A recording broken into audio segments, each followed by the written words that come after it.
പോത്തൻകോട് അയന്തിച്ചിറയിൽ പറമ്പിൽ നട്ട 20ഓളം കഞ്ചാവ് ചെടികൾ കണ്ടെത്തി.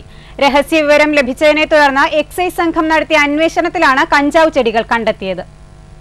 പോത്തൻകോട് പഞ്ചായത്തിലെ അയന്തിച്ചിറ പറമ്പിൽ കഞ്ചാവ് നട്ടിരിക്കുന്നു എന്ന് എക്സൈസിന് കിട്ടിയ രഹസ്യ വിവരത്തെ തുടർന്നാണ് എക്സൈസ് സംഘം പറമ്പിലെത്തി കഞ്ചാവ് ചെടികൾ കണ്ടെത്തിയത്. ഇവ പരിപാലിച്ചിരുന്ന പാറത്തൊടി വീട്ടിൽ പീതാംബരൻ പിള്ളയെ അറസ്റ്റ് ചെയ്തു. വിവരമറിഞ്ഞ് എക്സൈസ് സംഘം എത്തുമ്പോൾ പീതാംബരൻ പിള്ള ചെടികൾക്ക് വെള്ളമൊഴിക്കുകയായിരുന്നു. പീതാംബരൻ പിള്ളയുടെ സഹോദരി രാധമ്മയുടെ പേരിലാണ് സ്ഥലം. ചെടികൾക്ക് ഏതാണ്ട് 4 മാസത്തെ വളർച്ചയുണ്ടെന്ന് എക്സൈസ് സംഘം അറിയിച്ചു.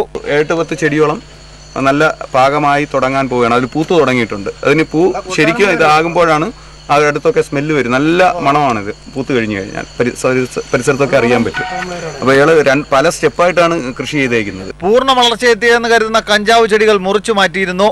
1 മീറ്ററോളം വളർന്ന അവശേഷിച്ച കഞ്ചാവ് ചെടികൾ എക്സൈസ് സംഘം പിഴുതുമാറ്റി. എസിവി ന്യൂസ്, കഴക്കൂട്ടം.